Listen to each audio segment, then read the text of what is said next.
بسم الله الرحمن الرحيم والنجم إذا هوى ما ضل صاحبكم وما غوى وما ينطق عن الهوى إن هو إلا وحي يوحى. അസ്സലാമു അലൈക്കും വറഹ്മത്തുള്ളാഹി വബറകാതുഹു. ബിസ്മില്ലാഹിർ റഹ്മാനിർ റഹീം. അൽഹംദുലില്ലാഹി റബ്ബിൽ ആലമീൻ. വസ്സലാത്തു വസ്സലാമു അലാ റസൂലിഹിൽ അമീൻ വഅലാ ആലിഹി വഅസ്ഹാബിഹി അജ്മഈൻ. അമ്മാ ബഅദ്. റസൂലുള്ളാഹി സ്വല്ലല്ലാഹു അലൈഹി വസല്ലമയുടെ ജീവിതത്തിൽ യുദ്ധങ്ങൾക്കുണ്ടായിരുന്ന പ്രാധാന്യം നേരത്തെ നമ്മൾ വിശദീകരിക്കുകയുണ്ടായി. സ്വാഭാവികമായും നബി സല്ലല്ലാഹു അലൈഹി വസല്ലമയുടെ കാലഘട്ടത്തിൽ ആ പ്രദേശത്ത് ജീവിച്ചിരുന്ന വിശ്വാസികളെ സംബന്ധിച്ചിടത്തോളം, പ്രവാചകന്റെ അനുചരന്മാരെ സംബന്ധിച്ചിടത്തോളം, ഇസ്ലാമിന് അവർക്ക് നൽകാനുണ്ടായിരുന്ന ഏറ്റവും പ്രധാനപ്പെട്ട ഒരു സംഭാവന ഈ യുദ്ധങ്ങളിലെ ധീരോദാത്തമായ പങ്കാളിത്തമായിരുന്നു. അത് രണ്ട് നിലക്കും. ഒരു വശത്ത് ഇസ്ലാമിക രാഷ്ട്രത്തിന്റെ ഭദ്രതയ്ക്കും സുരക്ഷയ്ക്കും വളർച്ചയ്ക്കുമെല്ലാം വേണ്ടി നടക്കുന്ന ഈ യുദ്ധങ്ങളെ സാമ്പത്തികമായി പിന്തുണക്കേണ്ടതുണ്ടായിരുന്നു. അതിന് വാഹനങ്ങൾ വേണമായിരുന്നു, ആയുധങ്ങൾ വേണമായിരുന്നു. സൈനികരെ സ്വാഭാവികമായി ഒരു യുദ്ധമുഖത്തേക്ക് പോകുമ്പോൾ പല രീതിയിലുള്ള ചെലവുകൾ ഉണ്ടാകുമായിരുന്നു. ഇതിന് സാമ്പത്തികമായി ഉദാരമായി യുദ്ധങ്ങളിലേക്ക് സംഭാവനകൾ നൽകേണ്ട ആവശ്യം ഒരു വശത്തുണ്ടായിരുന്നു. മറ്റൊരു വശത്ത് സ്വന്തം ശരീരം കൊണ്ട് നേർക്ക് നേരെ ഈ യുദ്ധരംഗങ്ങളിൽ പങ്കെടുത്തുകൊണ്ട് ശരീരം ഉപയോഗിച്ച് പോരാടേണ്ട ആവശ്യവും ഉണ്ടായിരുന്നു. ഇവിടെ ജിഹാദ് എന്ന് പറയുമ്പോൾ റസൂലുള്ളാഹി സ്വല്ലല്ലാഹു അലൈഹി വസല്ലമയുടെ കാലഘട്ടത്തിൽ ജിഹാദിന്റെ മൗലികമായ വിവക്ഷകളിൽ ഒന്ന് യുദ്ധങ്ങളിലുള്ള ഈ തരത്തിലുള്ള പങ്കാളിത്തമായി മാറുന്നതിന്റെ ഒരു സന്ദർഭം ഇതാണ്.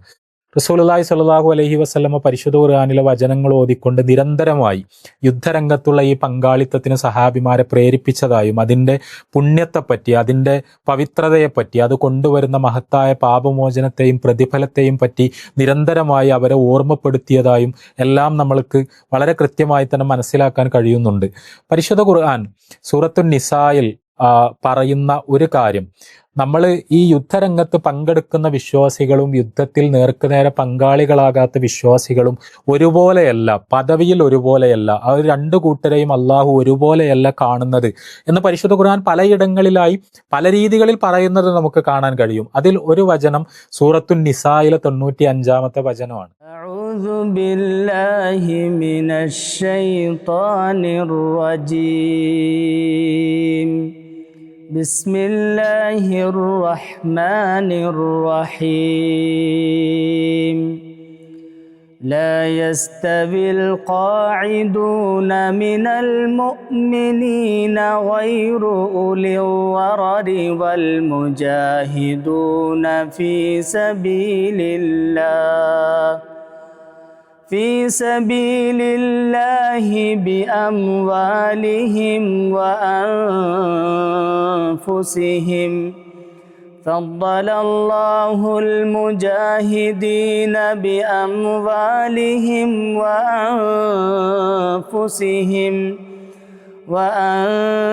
وأنفسهم على القاعدين درجة وكلا وعد الله الحسنى وفضل الله المجاهدين على القاعدين أجرا عظيما.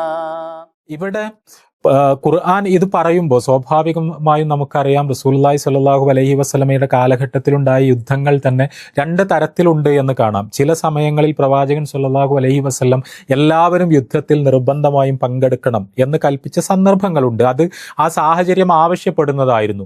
അതേസമയം മറ്റു ചില യുദ്ധത്തിൽ പങ്കെടുക്കുവാൻ സാഹചര്യമുള്ള, അതിന് ആ സമയത്ത് പരിതസ്ഥിതികൾ അനുകൂലമായിരുന്ന സഹാബിമാർ മുന്നിട്ടിറങ്ങി അവരാണ് യുദ്ധങ്ങൾക്ക് പോയിരുന്നത്. ബാക്കിയുള്ള സഹാബിമാർ യുദ്ധത്തിൽ പങ്കെടുക്കാതെ അവർ മദീനയിൽ അവരുടെ ജീവിത വ്യവഹാരങ്ങളുമായി മുന്നോട്ട് പോവുകയും മറ്റു രീതികളിൽ യുദ്ധത്തെ പിന്തുണക്കുകയുമാണ് ചെയ്തിരുന്നത്. ഇവിടെ പരിശുദ്ധ ഖുർആൻ പറയുന്ന ഒരു കാര്യം, ഈ വിശ്വാസികളെല്ലാവരും നല്ല വിശ്വാസികൾ തന്നെയാണെങ്കിലും അവരുടെ എല്ലാം ഉദ്ദേശങ്ങൾ പരിശുദ്ധമാണ്. ചിലർ യുദ്ധത്തിൽ പങ്കെടുക്കാൻ സാഹചര്യം ഉണ്ടായതുകൊണ്ട് യുദ്ധത്തിന് പോകുന്നു, മറ്റു ചിലർ യുദ്ധത്തിന് ഈ സമയത്ത് പോകേണ്ടതില്ല എന്ന് തീരുമാനിക്കുന്നു. അതല്ലാതെ ഇസ്ലാമിനോടോ പ്രവാചകനോടോ ഏതെങ്കിലും തരത്തിലുള്ള ശത്രുതയോ വിദ്വേഷമോ ഉള്ളത് കൊണ്ടല്ല അവർ യുദ്ധത്തിൽ പങ്കെടുക്കാത്തത്. അങ്ങനെയാണെങ്കിൽ പോലും ഇവർ രണ്ടു കൂട്ടരും ഒരുപോലെയല്ല. കാരണം ഇതിൽ ഒരു വിഭാഗം യുദ്ധത്തിലേക്ക് മുന്നിട്ടിറങ്ങുന്നു, സ്വന്തം ശരീരത്തെ ആ യുദ്ധക്കളത്തിൽ അത് ചിലപ്പോൾ ശരീരം അവിടെ വെച്ച് ആക്രമിക്കപ്പെടും, ഏതെങ്കിലും അർത്ഥത്തിൽ ശരീരത്തിന് അംഗഭംഗങ്ങൾ ഉണ്ടാകും, ചിലപ്പോൾ മരണപ്പെട്ടു പോകും എന്നെല്ലാം അറിഞ്ഞിട്ടും ധൈര്യത്തോടുകൂടി ആർജവത്തോടുകൂടി യുദ്ധരംഗത്തേക്ക് കുതിച്ചു പോകുന്ന ആ ഒരു വിഭാഗത്തെ അള്ളാഹു വളരെ പ്രത്യേകമായി തന്നെയാണ് പരിഗണിക്കുന്നത് എന്ന കാര്യമാണ് പരിശുദ്ധ ഖുർആൻ ഇവിടെ പറയുന്നത്. അവിടെ ലാ യസ്തവിൽ ഖായിദൂന മിനൽ മുഅ്മിനീൻ, വിശ്വാസികളിൽ വീട്ടിൽ തന്നെ ഇരിക്കുന്ന, നാട്ടിൽ തന്നെ ഇരിക്കുന്ന ആളുകൾ, ആ ആളുകളെപ്പോലെയല്ല അൽ മുജാഹിദൂന ഫീ സബീലില്ലാ, അള്ളാഹുവിന്റെ മാർഗത്തിൽ ജിഹാദ് നടത്തുന്ന ആളുകൾ, യുദ്ധം ചെയ്യുന്ന ആളുകൾ, അവരെപ്പോലെയല്ല. അവരെ അള്ളാഹു പ്രത്യേകമായി തന്നെ പരിഗണിക്കുന്നു, അവർക്ക് പ്രത്യേകമായ പദവിയുണ്ട്, അവർക്ക് മഹത്തായ പ്രതിഫലമുണ്ട് എന്ന കാര്യം പരിശുദ്ധ ഖുർആൻ ഇവിടെ പറയുകയാണ് ചെയ്യുന്നത്.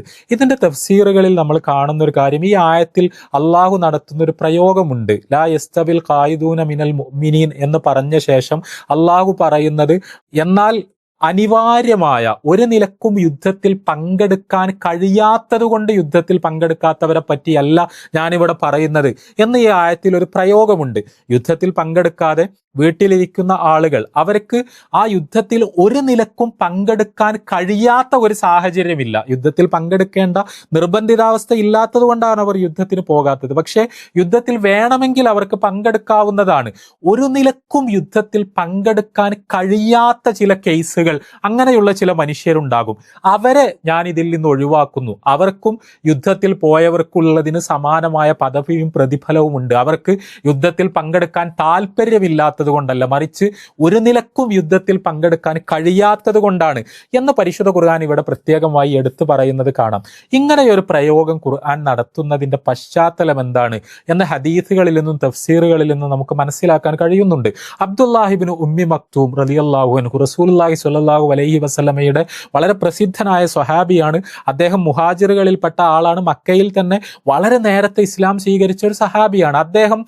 അദ്ദേഹത്തിന്റെ കണ്ണിന് കാഴ്ചയില്ലായിരുന്നു, അദ്ദേഹത്തിന് അന്ധത ബാധിച്ചിരുന്നു എന്ന കാര്യം സീറാ ഗ്രന്ഥങ്ങളിലൊക്കെ എല്ലായിടത്തും നിരന്തരമായി ചൂണ്ടിക്കാണിക്കുന്ന ഒരു കാര്യമാണ്. അബ്ദുല്ലാഹിബ്നു ഉമ്മി മക്തൂം റളിയല്ലാഹു അൻഹു, ഇബ്നു ഉമ്മി മക്തൂം എന്നാണ് അദ്ദേഹം അറിയപ്പെടുന്നത്. ചില റിപ്പോർട്ടുകളിൽ അദ്ദേഹത്തിന്റെ പേര് അംർ എന്ന് നമുക്ക് കാണാം. എന്ത് തന്നെ ആയിരുന്നാലും ഇബ്നു ഉമ്മി മക്തൂം എന്ന് നമുക്ക് പറയാം. ഇബ്നു ഉമ്മി മക്തൂം റളിയല്ലാഹു അൻഹു, അബസ വതവല്ല എന്ന പരിശുദ്ധ ഖുർആനിലെ വചനങ്ങൾ അവതരിപ്പിക്കപ്പെടുന്നത് ഇബ്നു ഉമ്മി മക്തൂം റസൂലുള്ളാഹി സ്വല്ലല്ലാഹു അലൈഹി വസല്ലമയും ഇബ്നു ഉമ്മി മക്തൂമും തമ്മിലുള്ള ഒരു സംഭാഷണത്തിന്റെ പശ്ചാത്തലത്തിലാണല്ലോ. അവിടെ മക്കയിലെ ഖുറൈശികളിൽപ്പെട്ട ഒരു പ്രമുഖനായ വ്യക്തിയെ പരിഗണിക്കുന്നതിന് വേണ്ടി ഇബ്നു ഉമ്മി മക്തൂമിനോട് റസൂലുള്ളാഹി സ്വല്ലല്ലാഹു അലൈഹി വസല്ലമ ചെറിയൊരു നീരസം, മുഖത്തൊരു ഭാവവ്യത്യാസം പ്രവാചകൻ സ്വല്ലല്ലാഹു അലൈഹി വസല്ലമക്ക് വന്നുപോയി എന്നതിന്റെ അടിസ്ഥാനത്തിലാണ് ആ വചനങ്ങൾ അവതരിപ്പിക്കപ്പെടുന്നത്.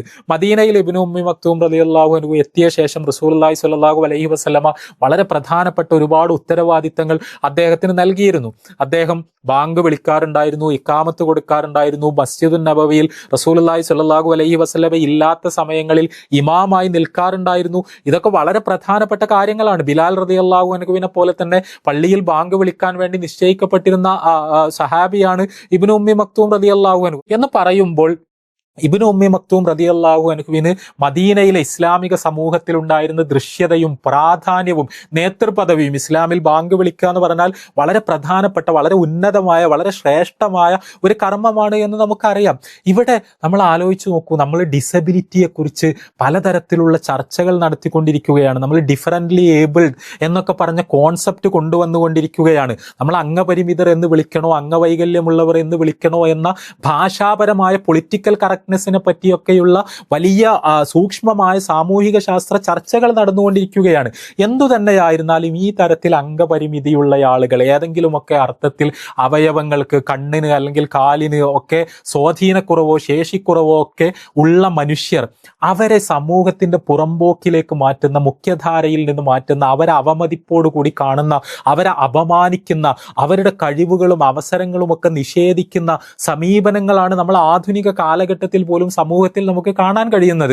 റസൂലുള്ളാഹി സ്വല്ലല്ലാഹു അലൈഹി വസല്ലമയുടെ കാലഘട്ടത്തിൽ ഇത്രയൊന്നും സിവിലൈസേഷനെ പറ്റിയുള്ള ചിന്തകൾ വികസിച്ചിട്ടില്ലാത്ത കാലത്ത് ഇതിനേക്കാൾ ഭീകരമായ രീതിയിൽ അവർ വിവേചനങ്ങൾ നേരിട്ടിട്ടുണ്ടാകും. പക്ഷേ ഇസ്ലാം ഇസ്ലാമിക സാഹോദര്യം, ആദമിൻ്റെയും ഹവ്വയുടെയും മക്കൾ എന്ന നിലക്ക് ഈ തരത്തിലുള്ള വൈവിധ്യങ്ങളോടെയെല്ലാം മനുഷ്യരുടെ അന്തസ്സിനെ ഒരുപോലെ ഉയർത്തിപ്പിടിക്കുകയും അവർക്കിടയിൽ തുല്യത കൽപ്പിക്കുകയും അവരെ എല്ലാവരെയും സമൂഹത്തിന്റെ മുഖ്യധാരയിൽ കൊണ്ടുവന്ന് നിർത്തുകയും അവർക്കെല്ലാം അവസരങ്ങൾ നൽകുകയും അവരുടെ എല്ലാം കഴിവുകൾ ഉപയോഗപ്പെടുത്തുകയും അവരെ ഏറ്റവും മുന്നിൽ കൊണ്ടുവന്ന് നിർത്തുകയും ചെയ്യുന്ന ഇസ്ലാമിന്റെ സമീപനം പ്രവാചകൻ സല്ലല്ലാഹു അലൈഹി വസല്ലമ വളരെ പ്രായോഗികമായി മുറുകെ പിടിക്കുന്നതാണ് ഇവിടെ നമ്മൾ കാണുന്നത്. അതുകൊണ്ടാണ് ഇബ്നു ഉമ്മി മക്തൂം റളിയല്ലാഹു അൻഹുവിനെ പോലുള്ള ഒരാൾ മദീനയുടെ ഭരണസിരാകേന്ദ്രം എന്ന് തന്നെ പറയാവുന്ന അൽ മസ്ജിദുൻ നബവിയിലെ ഏറ്റവും പ്രധാനപ്പെട്ട ബാങ്ക് വിളിക്കുക, അല്ലെങ്കിൽ ഇഖാമത്ത് വിളിക്കുക, നമസ്കാരത്തിന്റെ സമയം അറിയിക്കുക, അല്ലെങ്കിൽ നമസ്കാരത്തിന് നേതൃത്വം നൽകുക പോലുള്ള പദവികളിലേക്ക്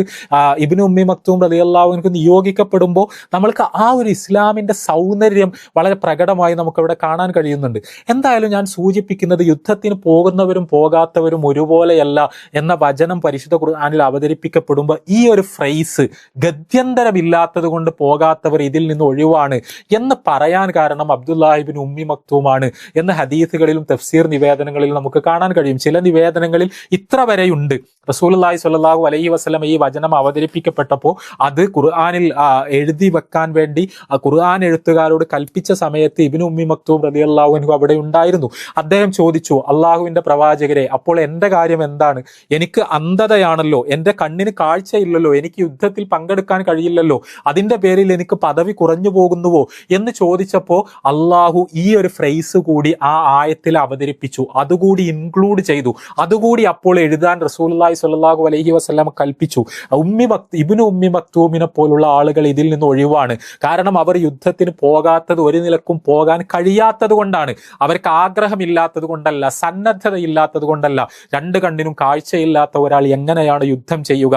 അപ്പോൾ അതിന്റെ പേരിൽ അവരുടെ പദവി കുറഞ്ഞു പോകുന്നില്ല എന്ന് നമ്മൾ ഈ തരത്തിലുള്ള അംഗപരിമിതിയെ പറ്റിയുള്ള ആധുനിക ചർച്ചകൾ, അതിനൊക്കെ 1.5 സഹസ്രാബ്ദത്തോളം മുമ്പുള്ള പരിശുദ്ധ ഖുർആനിന്റെ വളരെ ഇൻക്ലൂസീവായ ആ നിലപാടാണ് ഈ ആയത്തിൽ നമ്മൾ യഥാർത്ഥത്തിൽ കാണുന്നത്.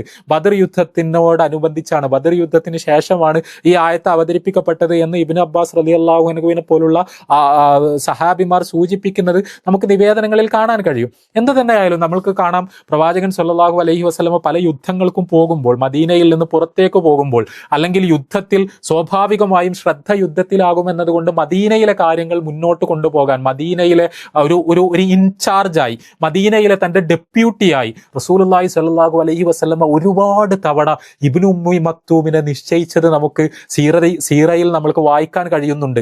അവിടെ ഇബ്നു ഉമ്മി മക്തൂമിന് പ്രവാചകൻ സല്ലല്ലാഹു അലൈഹി വസല്ലമ നൽകുന്ന പ്രാധാന്യം നോക്കൂ.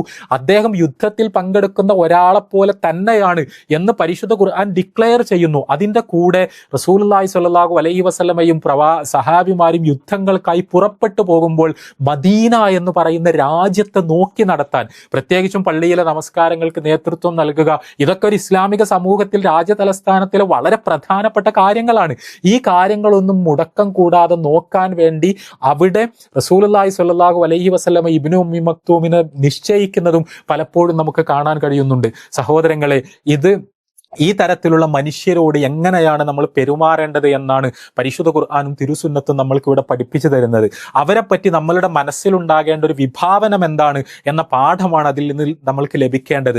ആ രീതിയിൽ ഇത്തരത്തിലുള്ള ആളുകളെ ചേർത്ത് പിടിക്കാൻ നമുക്ക് കഴിയണം. ഈ സംസാരം കേൾക്കുന്ന ഏതെങ്കിലും സഹോദരങ്ങൾ ഈ തരത്തിലുള്ള അനുഭവങ്ങൾ ഉള്ളവരാണെങ്കിൽ നിങ്ങൾക്കുള്ള സുവിശേഷമാണ്, നിങ്ങൾക്കുള്ള സന്തോഷ വാർത്തയാണ്, നിങ്ങളെ അള്ളാഹുവും പ്രവാചകനും ചേർത്ത് പിടിക്കുന്ന വാചകങ്ങളാണ് യഥാർത്ഥത്തിൽ ഇവിടെ നമ്മൾക്ക് കേൾക്കാൻ കഴിയുന്നത്. റസൂലുള്ളാഹി സ്വല്ലല്ലാഹു അലൈഹി വസല്ലമ പറഞ്ഞ വളരെ പ്രസിദ്ധമായൊരു വാചകമുണ്ട്.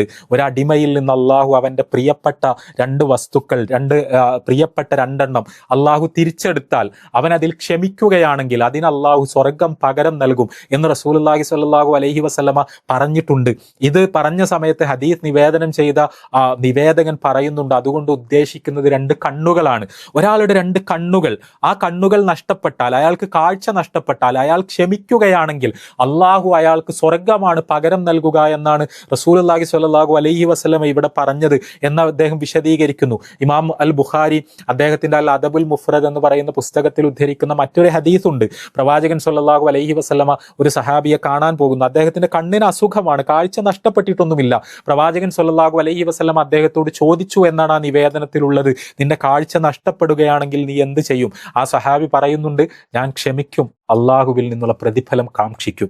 ഞാൻ ക്ഷമിക്കും, അതോടൊപ്പം അള്ളാഹുവിൽ നിന്നുള്ള പ്രതിഫലം ഞാൻ ആഗ്രഹിക്കും. അപ്പോൾ പ്രവാചകൻ സ്വല്ലല്ലാഹു അലൈഹി വസല്ലം അദ്ദേഹത്തിന് നൽകുന്ന മറുപടി, അള്ളാഹു അങ്ങനെയാണെങ്കിൽ നിനക്ക് പകരം നൽകുക സ്വർഗമായിരിക്കും, ഇതിനുള്ള പകരം സ്വർഗമാണ് എന്ന് പ്രവാചകൻ സ്വല്ലല്ലാഹു അലൈഹി വസല്ലമ പറഞ്ഞതായിട്ടാണ് ആ നിവേദനത്തിൽ പറയുന്നത്. എന്തു തന്നെയായിരുന്നാലും ഇഹലോകത്ത് നമ്മൾക്ക് എന്തെല്ലാം അനുഗ്രഹങ്ങൾ ലഭിക്കുന്നില്ല എന്നത് ഒരു പരീക്ഷണമാണ് എന്ന് നമുക്കറിയാം. ആ പരീക്ഷണത്തോട് നമ്മൾ എങ്ങനെ പ്രതികരിക്കുന്നു എന്നതാണ് നമ്മുടെ വിജയവും പരാജയവും തീരുമാനിക്കുന്നത്. അള്ളാഹു നമ്മളെ അനുഗ്രഹിക്കുമാറാവട്ടെ.